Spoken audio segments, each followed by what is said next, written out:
താന്ത്രിക സംസ്കാരമാണ് നാം ഈ ഭാരതത്തിൽ എല്ലായിടത്തും കാണുന്നത്. പലപ്പോഴും പലരും എൻ്റെ അരികിൽ വരുമ്പോൾ ചോദിക്കും, ഗുരുജി ഇന്ന ക്ഷേത്രം അന്ധകാരപ്പെട്ടുപോയി, ഞങ്ങളുടെ കുടുംബക്ഷേത്രം അന്ധകാരപ്പെട്ടുപോയി, ഞങ്ങളുടെ കുടുംബത്തിലുള്ളവർ ഇന്ന ദുരിതങ്ങൾ അനുഭവിക്കുന്നു, കുട്ടികൾ പല പ്രശ്നങ്ങളും നേരിടുന്നു, ഗർഭാവസ്ഥയിൽ സ്ത്രീകൾ 7-ാം മാസം അല്ലെങ്കിൽ അബോർഷനായി പോകുന്ന സിറ്റുവേഷൻ, കുട്ടിയെ പെട്ടെന്ന് പുറത്തെടുക്കുന്ന അവസ്ഥ, പലതും ഒരു താന്ത്രിക സംസ്കാരമായി ബന്ധപ്പെട്ടുകൊണ്ടിരുന്ന കുടുംബങ്ങൾക്കും ഒരു നാടിനും ഒക്കെ തന്നെ വരുന്ന കുഴപ്പങ്ങളെ ഞാൻ ശ്രദ്ധിച്ചിട്ടുണ്ടായിരുന്നു. കുറേ ഒരു 3 വർഷമായി ഞാൻ ഇതിൻ്റെ പിന്നാലെ അതിനുവേണ്ടി ഒരു സമ്പ്രദായം തന്നെ ഉണ്ടായിരുന്നു, സർപ്പ തത്വം എന്ന് പറഞ്ഞ്. അത് പ്രവർത്തനമൊന്നും വലുതായി നടന്നില്ലെങ്കിലും അതിൻ്റെ ഉദ്ദേശം പോലും കുലാചാരങ്ങളെയും സർപ്പക്കാവുകളെയൊക്കെ അതിൻ്റെ ആയിട്ടുള്ള രീതിയിൽ ആ കുടുംബത്തിലുള്ളവർക്കൊരു അവയർനെസ് കൊടുക്കുക എന്നുള്ളതായിരുന്നു. അതിനു വേണ്ടിയിട്ടായിരുന്നു ആ ഒരു പദ്ധതി തുടങ്ങിയത്. പക്ഷെ അത് പൂർണ്ണമായിട്ടും പല തിരക്കുകളും യോഗീശ്വരലിംഗ സന്നിധിയുടെ പ്രതിഷ്ഠയ്ക്ക് വന്നുകൊണ്ട് അതിനുവേണ്ടി പിന്നെ നിൽക്കാൻ സാധിച്ചില്ലായിരുന്നു. വേണ്ടത്ര ആളുകൾ അതിലേക്ക് ജോയിൻ ചെയ്തതാണ്. അവരെല്ലാം ഇപ്പോഴും ഈ വീഡിയോ കാണുന്നുണ്ടെങ്കിൽ ഈ പറയാൻ പോകുന്ന കാര്യങ്ങൾ ശ്രദ്ധിക്കുക. നമുക്ക് 2 തലങ്ങളിൽ കാര്യങ്ങളെ മനസ്സിലാക്കാൻ സാധിക്കും. ഒന്ന്, നമുക്ക് ഒരു കാര്യത്തിനെ അതിൻ്റെ ഭൗതിക സാഹചര്യങ്ങളിലൂടെ മനസ്സിലാക്കാൻ പറ്റും. അതിന് ലോജിക്ക് ഉണ്ടാവും, അതിന് ഈഗോ മൈൻഡ് സെറ്റ് ഉണ്ടാവും. പലതിലൂടെ മാത്രമേ അതിനോട് നമ്മൾ പൂർണ്ണമായി മനസ്സിലാക്കുമെന്നൊന്നും നമുക്ക് പറയാൻ പറ്റില്ല. ഇപ്പോൾ ഒരു ഡോക്ടർ MBBS പഠിക്കുന്നു, അദ്ദേഹം പഠിക്കുന്ന കാലങ്ങളിൽ ആ പഠനമാണ്. പിന്നെ അദ്ദേഹത്തിൻ്റെ പ്രാക്ടീസോട് കൂടിയിട്ട്, അനുഭവങ്ങളോട് കൂടിയിട്ടാണ് അദ്ദേഹത്തിന് ഇതിങ്ങനെയാണ് ചികിത്സിക്കേണ്ടതെന്ന് അദ്ദേഹത്തിന് ഒരു ഐഡിയ കിട്ടുന്നത്. അതേപോലെ കുറേ കാര്യങ്ങൾ നമ്മൾ അതിൻ്റെ ആയിട്ടുള്ള കാര്യങ്ങൾ ഇൻവോൾവ് ആയാൽ മാത്രം നമുക്ക് മനസ്സിലാക്കാൻ പറ്റുന്ന ഒരു രീതിയുണ്ട്. അങ്ങനെയുള്ള ഒരു കൂടുതൽ കാര്യങ്ങൾ പരീക്ഷണം നടത്തി ഇതിൻ്റെ പിന്നാലെ ഇൻവോൾവായി അവർ പറയുന്നതും ഒരു 25% യാഥാർത്ഥ്യമുണ്ട്. രണ്ടാമതൊരു വശം നമുക്ക് അന്തർജ്ഞാനത്തിലൂടെ കിട്ടുന്നതാണ്, ഇൻറ്റ്യൂഷൻ. ഇത് കിട്ടാത്തവർക്ക് ഇതെന്താണെന്നറിയില്ല. ഇപ്പോൾ പണ്ടൊക്കെ എന്നോട് പറയാറുണ്ട്, ഗുരുജി അങ്ങ് മന്ത്രദീക്ഷ നൽകുന്നതിൻ്റെ മുമ്പേ വെറുതെ ഇരുന്ന് ഓം നമഃശിവായ ഓം നമഃശിവായ നമഃശിവായ ജപിക്കുമ്പോൾ ഉറക്കത്തിൽ ഇങ്ങനെ ചിന്തകൾ വരുന്നത് പോലെ കണ്ണടച്ചിരിക്കുമ്പോൾ ഇങ്ങനെ തോട്ട്സ് വരിക, അല്ലാതെ ഒന്നും സംഭവിക്കുന്നില്ല. ഇങ്ങനെ വായിലൂടെ എന്തോ പറയുന്നുണ്ട്, മനസ്സിലൂടെ ചിന്തകൾ വരുന്നുണ്ട്. ഇപ്പോൾ അങ്ങനെ നട്ടൽ നിന്നിരുന്ന് നമഃശിവായ ജപിക്കാൻ പോലും പറ്റുന്നില്ല. ഞങ്ങൾ ആ അവസ്ഥയിലേക്ക് അലിയുകയാണ്. ധ്യാനം എന്താണെന്ന് അനുഭവിച്ചാലേ പറയാൻ പറ്റുള്ളൂ. അത് നമുക്ക് വർണ്ണിക്കാൻ പറ്റില്ല. ശാന്തി എന്താണെന്ന് പറഞ്ഞു കൊടുക്കാൻ പറ്റില്ലല്ലോ. അതേപോലെ ആ അവസ്ഥയിലേക്ക് കടക്കാൻ സാധിക്കും, അത് അനുഭവിച്ചാൽ അറിയാൻ പറ്റുള്ളൂ.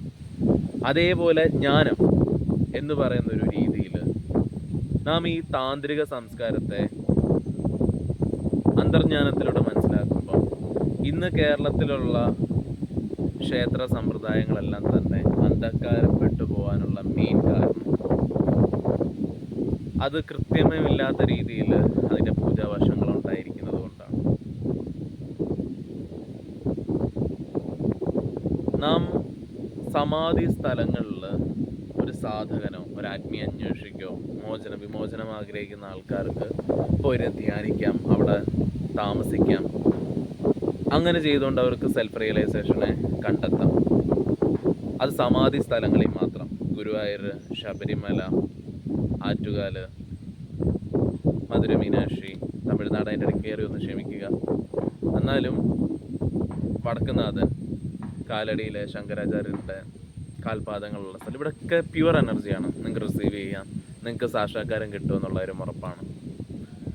എന്നാൽ മറ്റുള്ള സ്ഥലങ്ങൾ, കേരളത്തിലുള്ള ബാക്കി 99% സ്ഥലങ്ങളും അത് താന്ത്രികമാണ്. താന്ത്രികം ഏതാണ്? ശ്രീവിദ്യയാണോ, ഗോരഖ്നാഥിൻ്റെ ആണോ, അതോ പരശുരാമനായി ഉണ്ടാക്കിയതാണോ? ഇതൊക്കെ ഓരോരുത്തരും ഓരോ രീതിയിലും, ഓരോ ഋഷിമാരും ഓരോ സിദ്ധന്മാരും വന്ന് അവരുടേതായിട്ടുള്ള രീതിയിൽ പറയുന്നത് അവർ കേട്ടിതാന്ന് ഞങ്ങളങ്ങ് ഉറപ്പിക്കുകയാണ്. എന്നാൽ ഞാൻ പല ക്ഷേത്രങ്ങളിലും പോയിട്ടുണ്ട്. ഞാൻ പലയിടത്ത് പോയാലും ധ്യാനം ചെയ്യില്ല. എന്ന് വെച്ചാൽ അത് അവർക്കുള്ളതാണ്, ആ കുലത്തിനുള്ളതാണ്, ആ സമ്പ്രദായമായി സാധന ചെയ്ത് വന്നവർക്കുള്ളതാണ്. അതെല്ലാം മറന്നുപോയിരിക്കുന്നു. നമുക്ക് ഏതൊരു ക്ഷേത്രത്തിൽ ചെല്ലുമ്പോൾ അതിൻ്റെതായിട്ടൊരു സ്പന്ദനം അനുഭവിക്കാൻ സാധിക്കും. അവിടുത്തെ ഒരു എനർജി എക്സ്പീരിയൻസ് ചെയ്യാൻ സാധിക്കും. അതിൽ എനർജികൾ എങ്ങനെയാണ് എനർജി പ്രവർത്തിക്കുന്ന ഒരാൾക്ക് റിയലൈസേഷൻ കിട്ടിക്കഴിഞ്ഞാൽ ഏതാണ് പ്യുവർ എനർജി, ഏതാണ് പ്യുവർ അല്ലാത്ത എനർജി, ഏതാണ് എനിക്ക് വേണ്ടതെന്നുള്ളത് നമുക്ക് അറിയാൻ സാധിക്കുന്ന കാര്യമാണ്. അതിന് സ്പന്ദനം ഉണ്ടാവണം. ഇപ്പോൾ പണ്ടൊക്കെ ഞാനൊരു 2 വർഷം മുൻപേ പോകുമ്പം എനിക്കിത് പറയുമ്പോൾ എൻ്റെ മാത്രം അനുഭവമായി പറയാമായിരുന്നു. പക്ഷേ ഇന്ന് എൻ്റെ സ്റ്റുഡൻസ് ഉണ്ട്. അവർക്കാണെങ്കിൽ പോലും അനുഭവങ്ങളുണ്ട്.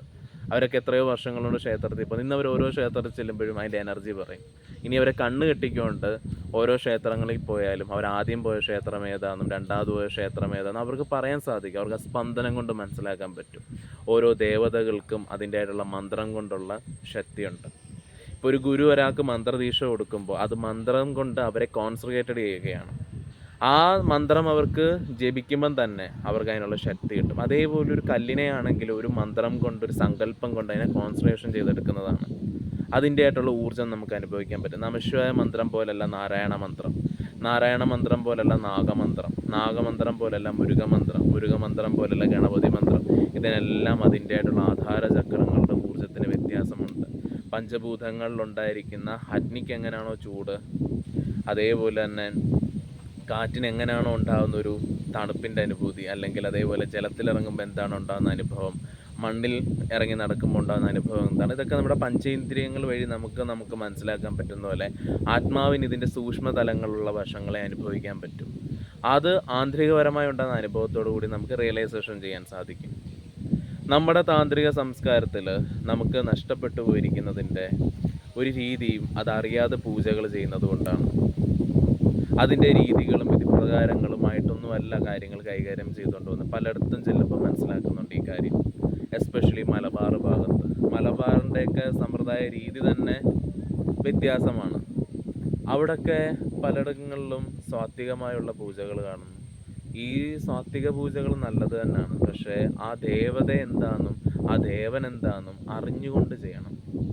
നമ്മുടെ ഹിന്ദുയിസം എന്ന് പറയുന്നത് ഏകമത വിശ്വാസമല്ല, ഏകദൈവമല്ല. ബ്രഹ്മം ഒന്നേ ഉള്ളൂ, ശരിയാണ്. പക്ഷേ ബ്രഹ്മത്തിൽ നിന്ന് ഒരു വ്യത്യസ്തമായിട്ട് പഞ്ചഭൂതങ്ങൾ എത്രയോ തലങ്ങൾ ശക്തിയുണ്ട്. അതിൽ എത്രയോ വ്യത്യസ്തമായുള്ള ഊർജങ്ങളുണ്ട്.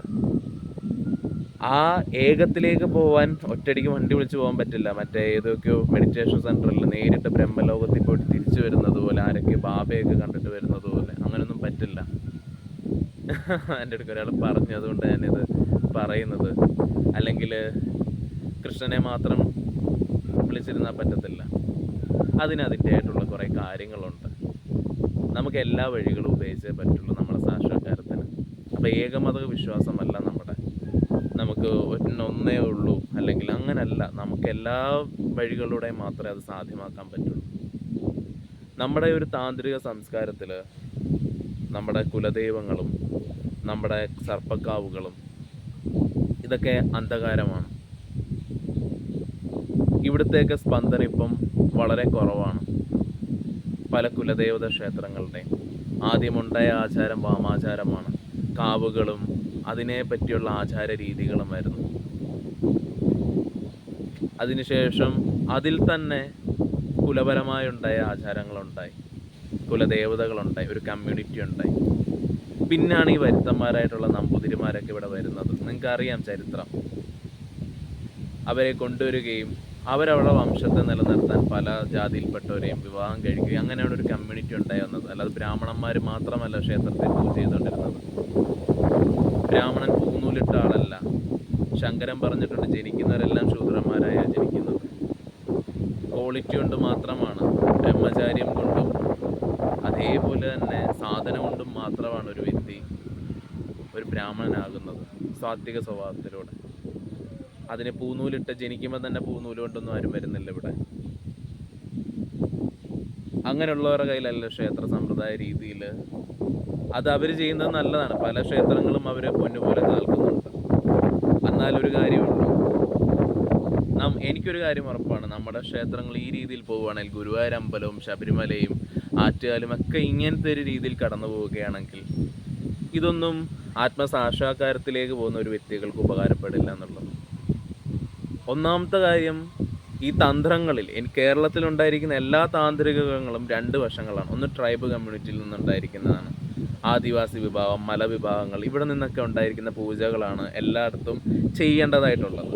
രണ്ടാമത്തേന്ന് വെച്ച് കഴിഞ്ഞാൽ ശൈവം, കാശ്മീരി ശൈവം. കാശ്മീരിൽ നിന്ന് വന്നിരിക്കുന്ന ഒരു താന്ത്രിക വശം ഇവിടെ ഉണ്ട്. കൊടുങ്ങല്ലൂരുള്ള ക്ഷേത്രങ്ങളും ശക്തിപീഠങ്ങളിലൊക്കെ ഇതാണ് അവിടുത്തെ ആ പൂജാ സമ്പ്രദായ രീതികളാണ് അവിടെ പിന്തുടരേണ്ടതായിട്ട് വരുന്നത്. എന്നാൽ ഇതിനെയൊന്നും അറിയാതെയും ഈ വശങ്ങളെയൊക്കെ അറിയാതെയാണ് ചെയ്തുകൊണ്ടിരിക്കുന്നത്. അതിൻ്റെ ആയിട്ടുള്ള കുഴപ്പങ്ങൾ കേരളത്തിലുണ്ടല്ലോ. നമ്മുടെ ക്ഷേത്രങ്ങൾ നോക്കുക, ദേവസ്വത്തിൻ്റെ കയ്യിലാണ്. അവർക്കാണെങ്കിൽ എങ്ങനെയാണ് അതിലൊരു കാര്യങ്ങളും അവർക്കറിയില്ല. എങ്ങനെയാണ് അവർക്ക് ഡിവോഷൻ ഉണ്ടായിരിക്കാം, പക്ഷെ ഡിവോഷൻ അല്ലല്ലോ താന്ത്രികം. അത് എത്ര പേർക്ക് ഉപകാരപ്പെടുന്നുണ്ട്? നിങ്ങൾ പറയുന്നത് പോലെ ഈ വേറെ എവിടെയെങ്കിലും പോയിട്ട് ഈ തൊഴാനോ ഇതൊന്നുമല്ല. നമ്മൾ ഒരു തൊഴുതാൽ നമുക്ക് ഫലം തരുന്നത് അതല്ല ഈശ്വരൻ. നമ്മുടെ ക്ഷേത്രത്തിൻ്റെ ആ ജോമെട്രിയിൽ ഋഷിമാരും സാധന ചെയ്തിട്ടുള്ള യോഗികളൊക്കെ എത്രയോ എഫോർട്ട് എടുത്തിട്ട് പ്രാണശക്തി കൊടുത്തിട്ട് കോൺസെൻട്രേഷൻ ചെയ്തിരിക്കുന്നതാണ് ക്ഷേത്രങ്ങൾ. അവിടെ വരുന്ന സാധാ മനുഷ്യർക്ക് പോലും സ്പന്ദനം അറിയുന്ന രീതിയിൽ. എന്തുകൊണ്ടാണ് യോഗീശ്വരലിംഗ സന്നിധിയിലേക്ക് ഒരാൾ വന്നിരിക്കുമ്പം തന്നെ അവർക്ക് സ്പന്ദനം അറിയുന്നത്?